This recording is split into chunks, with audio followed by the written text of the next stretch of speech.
Bienvenidos a este encuentro dominical con la historia de España.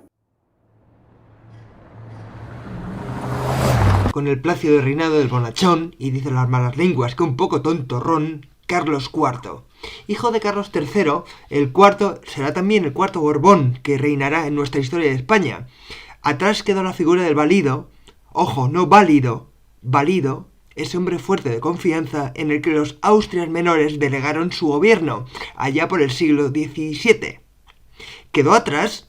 Pues no, porque Carlos IV volverá a confiar el poder en un hombre muy ambicioso llamado Manuel Godoy. Vamos a dejar la rumorología sobre su ascenso al poder como favorito de la reina en los mentideros de Madrid, en las peores tabernas de la villa y corte.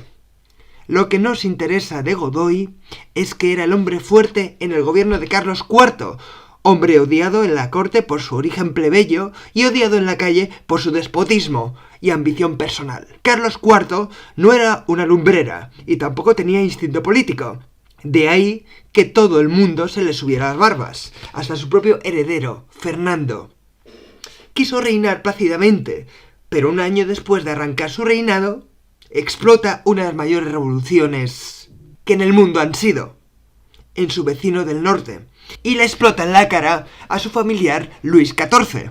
El pánico cundió con la Revolución Francesa. En un primer momento no solo se cerró la frontera con los Pirineos, sino que se trató de cortar toda información revolucionaria, estableciendo un cordón sanitario. Cuando guillotinaron a Luis XVI, España fue a la guerra contra la regicida Convención Nacional Francesa. Pero establecido un nuevo orden en Francia bajo la batuta de Napoleón Bonaparte, Carlos IV y Godoy, al que Napoleón le ofreció muchas cosas que no estaba dispuesto a dar, volvieron a la senda natural de colaboración con Francia y de enfrentamiento con su enemigo secular, Reino Unido, en buena hora. Uniendo su suerte con la de Francia, una armada franco-española fue destrozada en 1805 por el almirante Nelson frente a Cabo Trafalgar, en Cádiz.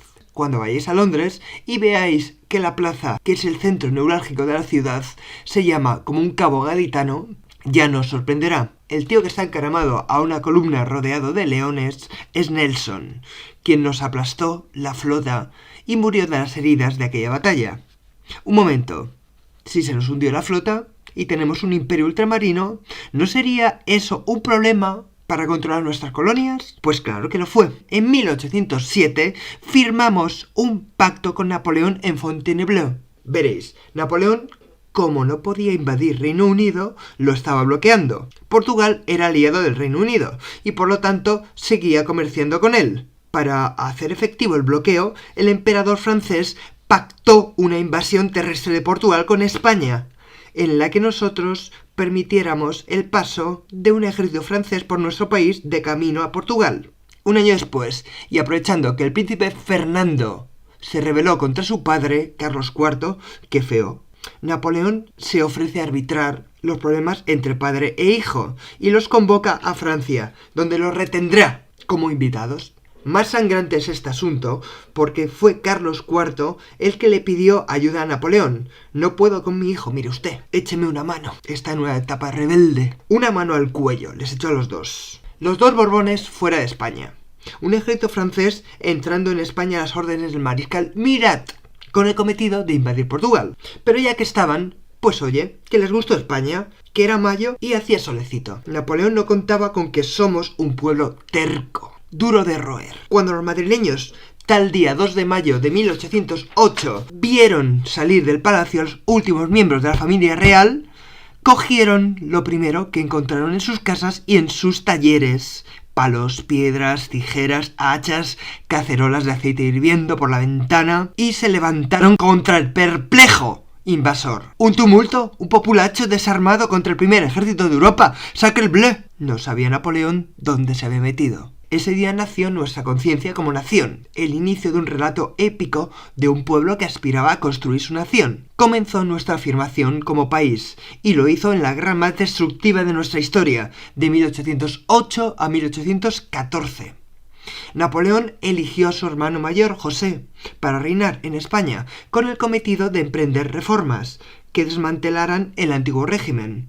No, si el propósito podía ser loable, y en su corte se rodeó de mentes reformistas afrancesadas. Pero no nos gusta nada que nos invadan militarmente. Suena como si te pusieras a democratizar un país a bombazos. A José I, Pepe Botella, la situación se le fue de las manos, tanto que huyó y su hermanito pequeño tuvo que entrar él mismo en España al mando de la Gran Armée, plantándose en Chamartín. El tren no existía. Vino a caballo, hacedme el favor. Reinstaurando a su trémulo hermanito en el trono. A José tampoco le dio tiempo a emprender muchas reformas en medio de una guerra tan desoladora, pero oye, algún proyecto quedó sobre plano. Los españoles luchábamos contra el invasor que encima hablaba francés y no se le entendía ni jota, en una guerra de liberación muy romántica. Hubo asedios como el de Zaragoza, ahora iremos a Cádiz, y acontecimientos de una intensidad desmedida, todo pasión. Pero una guerra no se gana con apasionamiento. Miren ustedes las milicias en el 36. Hace falta estrategia, cabeza y apoyo exterior, que lo encontramos en los ingleses, quienes llegarán para echarnos un cable a las órdenes del duque de Wellington. Teníamos, además, un as en la manga, el factor sorpresa. El ejército francés estaba muy bien organizado y era implacable ante otro ejército convencional en un enfrentamiento directo. ¿Qué se nos ocurrió? Atacar a ese ejército por los caminos, hacer todo el daño posible y huir. Era la guerra de guerrillas, que ciertamente desgastaba y hundía el ánimo de los franceses, que no podían descansar un minuto sin que les asaltáramos unos cuantos bandoleros y les hundiéramos puñales entre las costillas. ¿Y los españoles no afrancesados? Políticamente se organizarían de alguna manera, ¿no? Pues sí, en juntas. Fenómeno curioso que volveremos a ver en nuestra historia contemporánea. La resistencia se organizó como si fuera una regencia, siempre en nombre del rey, esperando al nuevo, a Fernando VII, no al padre, a Carlos IV. Esperadlo, que ya veréis, ya veréis, qué divertido. Se organizaron cortes en una ciudad asediada, Cádiz. Son las primeras cortes contemporáneas de nuestra historia, en las que los diputados de ideas reformistas, que empezaron a convertir esas ideas ilustradas en aspiraciones liberales, se impusieron a los diputados absolutistas.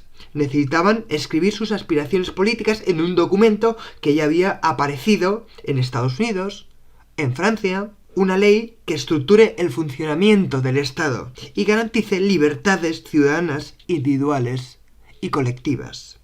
Una carta magna, una constitución. Como fue promulgada el día de San José de 1812, como tenemos esa gracia de poner mote a todo, lo llamamos la Pepa. Cuando os comente en clase algo de la actual, de la del 78, os compartiré una tabla con las características de todas las constituciones que hemos tenido.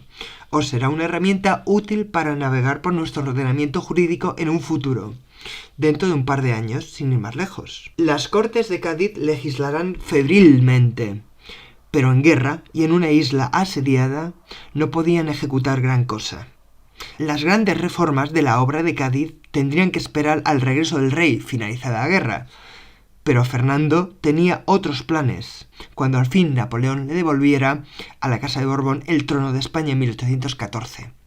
Como ya vimos, a río revuelto, en la madre patria, las colonias americanas se miraron al espejo de Estados Unidos y abrieron el melón de su emancipación.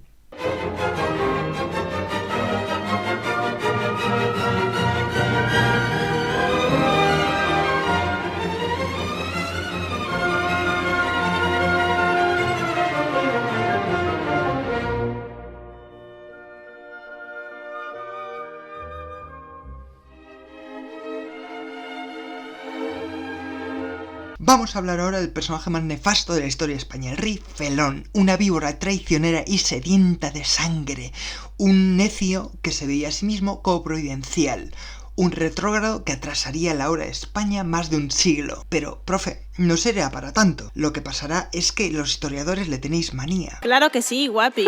Lo que quieras. Seremos todos los profes de historia unos progres de manual que echamos la vista atrás con prejuicio. Al fin y al cabo regresó a España vitoreado y dándose un baño de masas como el deseado. aquel rey virtuoso que iba a poner orden después del caos de la guerra. En una España rural y atrasada, el pueblo llano no quería oír hablar de experimentos liberales, cuyas ideas solo comprendía una minoría instruida. No, al campesino analfabeto dale un rey como Dios manda, que más vale lo malo conocido que lo bueno por conocer. ¡Vivan las caenas!, llegaron a decir por las calles. ¡Vivan las caenas! ¡Vivan las caenas! Todavía os preguntáis por qué me obsesiona que os forméis un juicio crítico de la sociedad en la que vivís. Pues eso, para desencadenaros. Una víbora. Fernando ya le vimos como príncipe conspirando contra su propio padre, que fue lo que captó la atención de Napoleón y aprovechó a río revuelto entre Borbones para arrebatarles a los dos la corona e invadir España, la primera en toda la frente. Pero, por supuesto, no será la única decisión nefasta de este rey serpenteante y veleta, cuyas decisiones vaporosas han marcado el destino de España con fuego y sangre. ¿Que no me creéis? Vamos a ver. Corría el año 1814 cuando Napoleón se da por vencido en España y libera a Fernando VII, que permanecía como invitado en Francia, para que el deseado regresase a España y restaurase la dinastía borbónica. Las cortes le esperaban en Madrid para que jurase solemnemente la Constitución de 1812, la Pepa, la de Cádiz. Pero Fernando decide poner rumbo antes a Valencia para sumar fuerzas a su causa absolutista y derogar la obra de las Cortes de Cádiz como si no hubiesen sucedido jamás. Es tiempo de restauración absolutista en toda Europa. A Fernando VII se le puede ver así como un hombre de su tiempo. Actuemos como si la Revolución Francesa y el Imperio Napoleónico hubiesen sido tan solo una cruel pesadilla de la que despertamos ahora y restituyamos en los tronos de Europa a sus legítimos dueños. Y no hay más que hablar. De 1814 a 1820 se da en España un sexenio llamado absolutista, caracterizado por el desmantelamiento de la obra liberal, la tibia obra liberal, allá en tiempos de guerra, y la defensa a ultranza de instituciones podridas como la Inquisición y una contrarreforma virulenta que volvería incluso a implantar el régimen señorial. A falta de reformas y de movimientos hacia adelante, se subieron impuestos para mantener un estado y un país medio derruido por la guerra de la independencia. Las desgracias nunca vienen solas. Al otro lado del Atlántico galopan movimientos emancipadores, a los que hacer frente. A liberales y afrancesados se les caza como a perros, bulliendo frenéticamente la actividad de sociedades secretas, también llamadas patrióticas, cuyo cometido era conspirar contra el absolutismo reinante. En los cuarteles tampoco había quietud, estallando una serie de pronunciamientos militares a favor de un cambio de gobierno. ¿Son golpes de Estado? Técnicamente sí, pero con una particular dinámica. Estallan en uno o varios focos periféricos, ganando fuerza como bolas de nieve para avanzar en columnas hacia la capital, Madrid. Fracaso tras fracaso, son aplastados los pronunciamientos hasta que uno triunfa en Cabezas de San Juan, liderado por Rafael de Riego, al cargo de tropas que estaban a punto de embarcar para la guerra contra los independentistas americanos. El rey fue obligado a acatar la Constitución de Cádiz, que como hiena que era, dice gustosamente hacerlo. Partamos por la senda constitucional, y yo el primero. De eso nada, rey. Te han forzado a hacerlo, que si no tuvieras el filo de una bayoneta en el pecho, no lo harías. En las tabernas de Villa y Corte, los liberales jubilosos cantaban una coplilla a Fernando, que se vio obligado a tragarse la Constitución del 12. Tú que no quieres lo que queremos, la ley preciosa, pues también nuestro. Trágala, trágala, trágala, perro, trágala, trágala, trágala, perro. Se había interrumpido la etapa de regreso al absolutismo, y los 3 años de 1820 a 1823 se los conoce como trienio liberal. Un gobierno liberal y unas cortes reformistas emprenden a toda máquina una serie de reformas socioeconómicas muy ambiciosas y de mucho calado en todos los ámbitos. La reacción absolutista no se hizo esperar.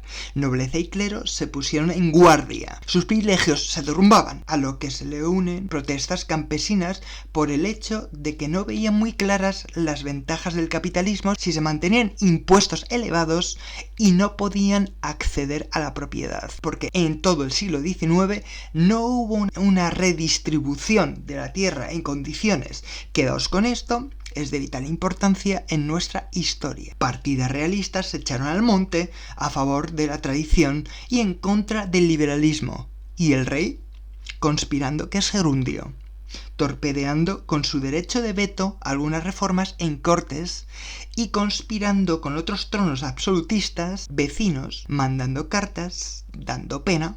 Mire usted, que estos piojosos me tienen aquí encerrado. ¡Socorro! En abril de 1823, un ejército absolutista francés, los llamados 100.000 hijos de San Luis, invadieron España. Otra invasión francesa, esta vez de carácter absolutista, restituyendo en su poder absoluto a Fernando VII y acabando con la frenética obra del trienio. Otra vuelta atrás. Sí, la historia de España es así.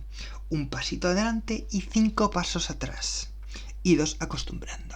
La década siguiente será conocida como ominosa. Apuntad vocabulario.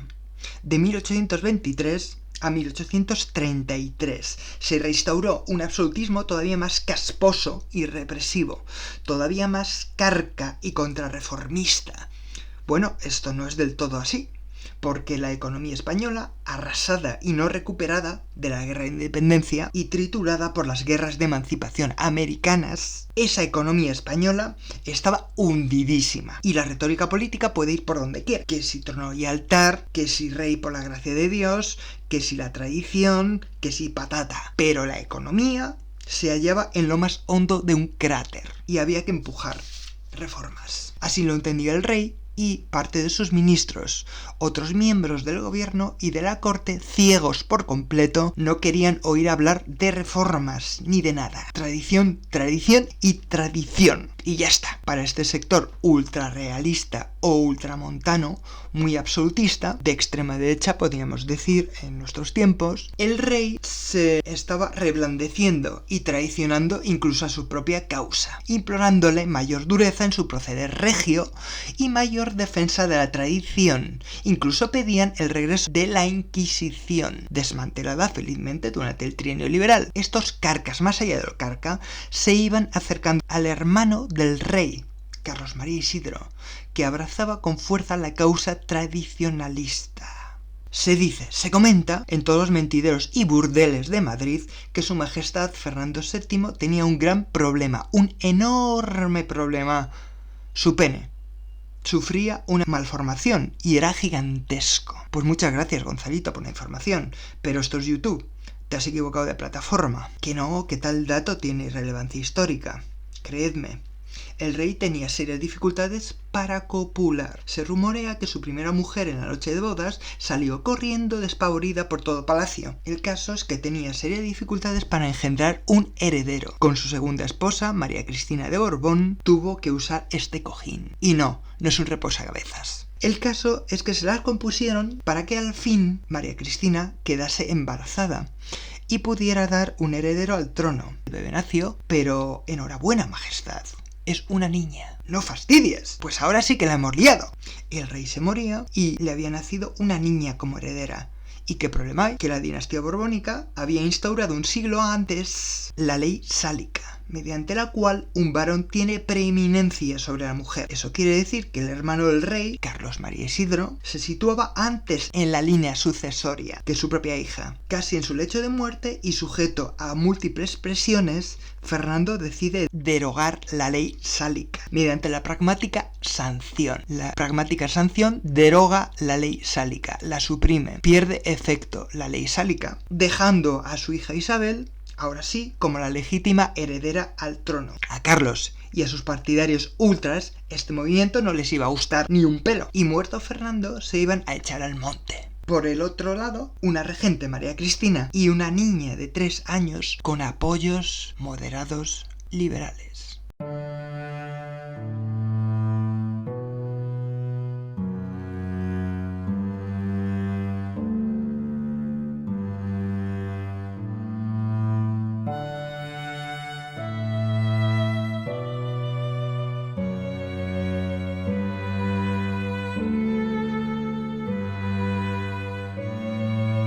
Nuestra siguiente protagonista ha pasado a la historia por su azarosa y desordenada vida, digámoslo suave, vida amorosa. Sin embargo, no destacó en su libertinaje, sobre todos los reyes varones que han pasado por el trono de España. Bueno, ahí podemos encontrar, desde el punto de vista actual, un sesgo machista en todas las historietas que se cuentan de Isabel II. Sin embargo, Isabel no debe pasar a la historia como una ninfómana, sino como una reina que no está ni por lo más remoto preparada para la misión que le sobreviene. Esta es ni más ni menos que implantar la revolución liberal en España, a través de una serie de reformas profundas en el Estado y en la economía.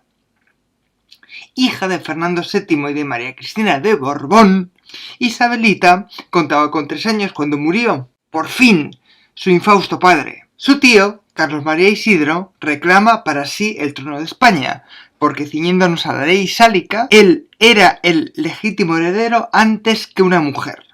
La ideología política de este hombre, a la derecha de Fernando VII, es decir, un extremista convencido de regresar al antiguo régimen, que jugaba también las bazas de preservar los fueros de las regiones del norte de España y seducía a la jerarquía de la Santa Madre Iglesia con la unión del trono y el altar, o dicho de otro modo, garantizaba los privilegios de la Iglesia frente a las aventuras liberales. Por el otro lado, Isabel reinaba, pero apenas empezaba a chapurrear palabras, así que asumió la regencia su madre María Cristina. La buena mujer no era especialmente liberal, pero en vista de un conflicto con los carlistas ultramontanos, esto es, carcas absolutistas de extrema derecha, se alía con los liberales.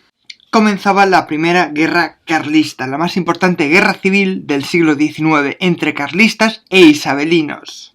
Tal conflicto, con fuerzas muy equilibradas, los carlistas no eran unos frikis, mantuvieron en jaque al ejército isabelino, terminó con el abrazo de Vergara, un pacto entre los generales Zumalacárregui, carlista, y la estrella naciente de los isabelinos, el general Baldomero Espartero. Cuando María Cristina caiga en desgracia por asuntos políticos, sea Espartero quien asumiría la regencia. A este no le va mucho mejor, teniendo que exiliarse a Inglaterra después de levantamientos y revueltas como la de Barcelona, que no se le ocurrió otra cosa para pacificarla que bombardearla desde el puerto. Los catalanes le guardan desde entonces muchísimo cariño. Así es la historia, amigos, de héroe a villano en 0, de Espartero queda este dicho de tener más cojones que su caballo. Sí, he dicho cojones.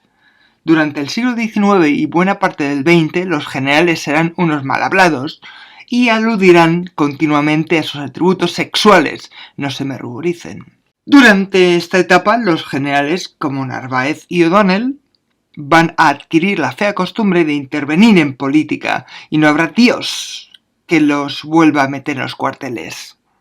Son, quedaos con el palabra, los espadones, generales que se hacen con las riendas del gobierno encabezando tal o cual opción política dentro del marco del liberalismo. Así las cosas, habrá liberales moderados, de derechas, vaya, los que buscan el centro político, como la Unión Liberal, y los progresistas, los que son más de izquierdas. Cuando la segunda regencia se hunde, las cortes se hartan y deciden que ya no hay más regencias, que Isabel a sus 13 años es mayor de edad para reinar ella solita, y comienza su reinado efectivo, es decir, sin regencias ya de por medio. ¿Estaba preparada?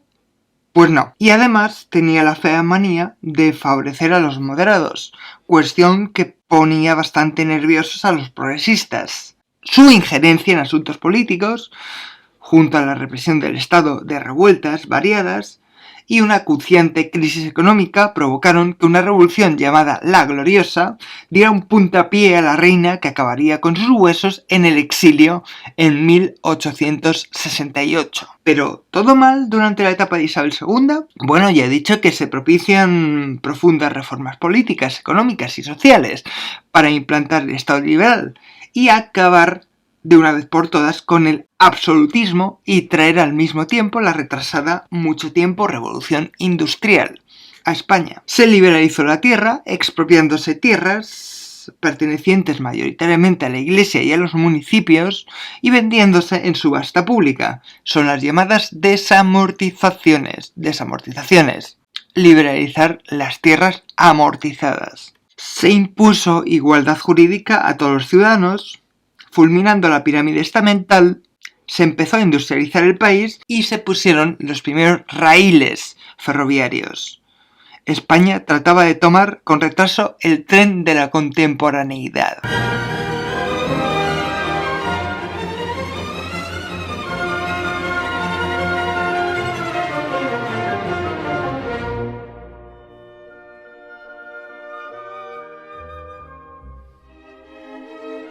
Había una vez un reino llamado España. La reina se apoyaba en los más conservadores de los liberales, irritando a todos aquellos más a la izquierda que desearan gobernar. A los gobernantes de derechas se les iba a mano al sofocar revueltas por la calle, y una crisis económica agravó el malestar de muchos, entre ellos algunos generales de renombre que conspiran contra la monarquía borbónica. Estamos en 1868. Una revolución a la que llamamos la Gloriosa hace las maletas a Isabel II, que parte infeliz hacia el exilio, traicionada incluso por el más bonito de sus generales, Serrano. La figura estelar de esta revolución, que ya destacó en una campaña africana, es el general Prim, quien se devanará los sesos pensando un nuevo gobierno, una nueva etapa en la que la dinastía borbónica no regrese jamás al trono de España. ¡Viva España con honra! Es su lema. Sí, nos aproximamos a una nueva etapa de la historia de España, a la que llamamos sexenio democrático o sexenio revolucionario. 6 años en los que asistiremos a los primeros ensayos democráticos de nuestra historia. Cuando profundicéis en la historia de España, observaréis que hay momentos frenéticos en los que el tiempo parece acelerarse y el ritmo de los acontecimientos se torna una montaña rusa endiablada. El gobierno provisional busca rey por toda Europa, de una dinastía que no levante ampollas ni dentro ni fuera de nuestras fronteras. Al final Prim apostó por el hijo del rey de Italia, Amadeo de Saboya. Amadeo aceptó ser rey y de buen grado instaurar una monarquía parlamentaria bastante progresista. Nada más venir a Madrid le empiezan a llover los problemas, porque aquel que le trajo Prim fue asesinado en extrañas circunstancias que aún hoy dan mucho de qué hablar. Trató durante 2 años con buen talante de reinar, pero después de no entender un pescado de las luchas internas que acontecían en España, que si los carlistas por aquí, que si los republicanos por allá, que si un atentado contra su vida, convocó a las Cortes y abdicó. Dijo: ahí os quedáis, que os compre quien os entienda. En esta misma sesión de Cortes, para evitar vacío de poder, que los vacíos de poder los carga el diablo, se proclamó la Primera República. La lógica era clara. ¿Por qué no darle una oportunidad a un nuevo régimen cuando han fallado 2 monarquías en tan corto periodo? Bueno, pues el nuevo régimen heredará problemas y engendrará otros nuevos, el principal de los cuales es la propia organización territorial del Estado, centralista, con un gobierno fuerte en Madrid que tome todas las decisiones, o federal, dando autonomía a las regiones. En este debate se hallan cuando partidarios de un federalismo radical estallan en una revolución cantonal. Un cantón era un territorio minúsculo, municipio y sus alrededores, que se declara independiente del resto del territorio nacional. Pues muy bien, cada loco con su tema, los carlistas no habían cejado en su empeño de plantar a un candidato como Dios manda en el trono de España. Brotan cantones que se dicen independientes. En 11 meses de república se suceden 4 presidentes de la misma, y luego está lo de Cuba, que empieza a luchar por su independencia. Un sin Dios que encrespó a los militares y animó a los monárquicos a pensar en un regreso de los Borbones en la figura del hijo de Isabel, Alfonso. Por lo pronto, el general Pavía entra a caballo en las Cortes y las disuelve, regresando Serrano a la jefatura del Estado para imponer una dictadura militar. A finales de 1874, los partidarios del príncipe Alfonso maquinan su regreso.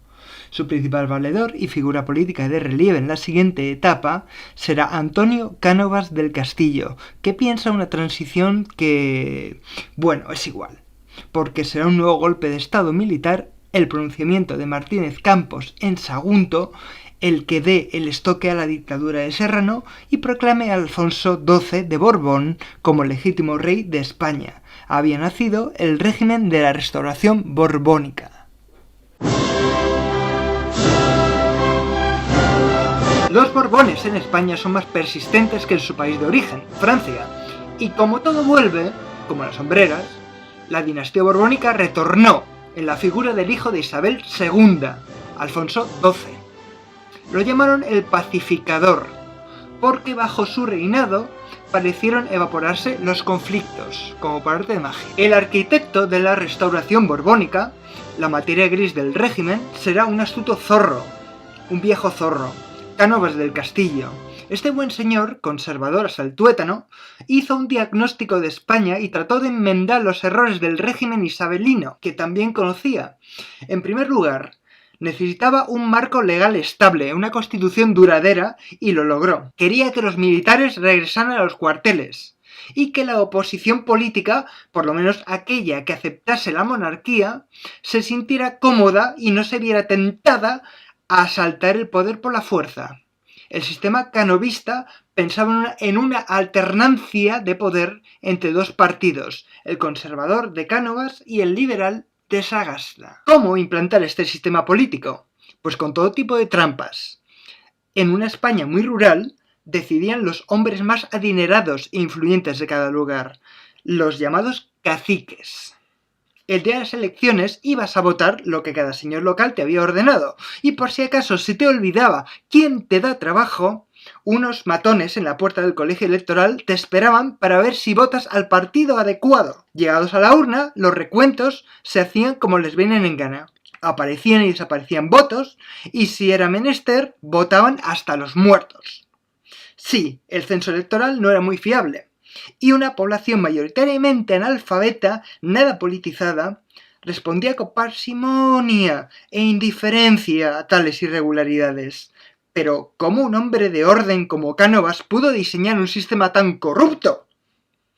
Bueno, porque funcionaba.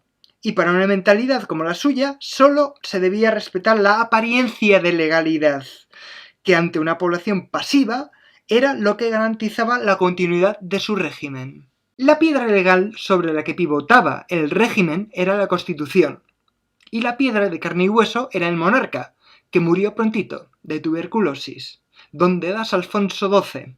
Caminito de la tumba. Cánovas y Sagasta tenían un problemilla. El heredero al trono se encontraba en el vientre de su madre, quien asumió la regencia.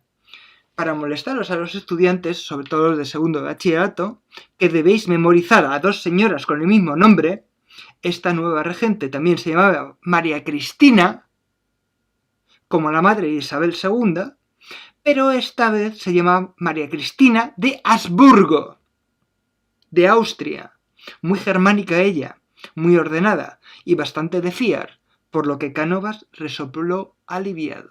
El régimen superaba un gran escollo para su continuidad y el príncipe Alfonso nació fresco y lozano.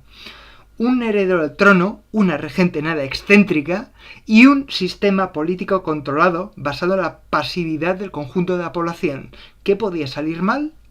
Los problemas eran un magma a punto de salir a la superficie. En Cuba continuaba la lucha por la independencia, bajo la atenta mirada de Estados Unidos, con intereses en la isla. Cánovas estrenó una moda que era la de morir asesinado de un tiro por un anarquista. ¿Porque creíais que todo en el interior de España estaba tranquilo? Bueno, pues desengañaos. Una minoría abanderada de la clase obrera se agrupaba en torno a dos ideologías en España: el socialismo y el anarquismo, y los anarquistas empezaban a practicar la acción directa contra aquellos poderosos que se cruzaban en su camino. Es tiempo también de cuestiones territoriales, naciendo un nacionalismo en aquellas regiones del norte que reivindicaban una identidad propia. pero no lo vamos a meter en esos berenjenales, de momento. Corren tiempos de imperialismo en el mundo. Soplan vientos de potencias emergentes que devoran a potencias más débiles. Estalla la guerra contra Estados Unidos por defender las últimas colonias ultramarinas de España, Cuba, Puerto Rico y Filipinas. Era el 98. La derrota española fue aplastante y dejó a España sin pulso, con una crisis de identidad tremenda del imperio que dominó el mundo, en el que no se ponía el sol, no quedaba más que un melancólico recuerdo. Aunque el gobierno sabía que nada podía hacer contra el poderío naval de Estados Unidos y fue a la guerra para salvar la honra, los militares empiezan a mutar y a señalar como causa del desastre a una casta de politicastros que nos tiraron a todos al abismo, que si regalaron Cuba, que si se podría haber luchado más. Para algunos intelectuales civiles, este bofetón era el revulsivo que la nación necesitaba para regenerar el tejido pútrido de la patria, amputar la gangrena, dar doble llave al sepulcro del Cid, es decir, dejar de pensar en el pasado glorioso y propulsarnos hacia el futuro, y pensar en llenar la despensa y preparar a los niños y jóvenes en la escuela. Este magma golpeaba con fuerza para salir, y todo saltará por los aires en el reinado efectivo de Alfonso. Pero eso, como diría el camarero de Isma la Dulce, buena película, por cierto, es otra historia. Acompañadme la semana que viene y vemos la crisis de la restauración. Hasta entonces, sed felices.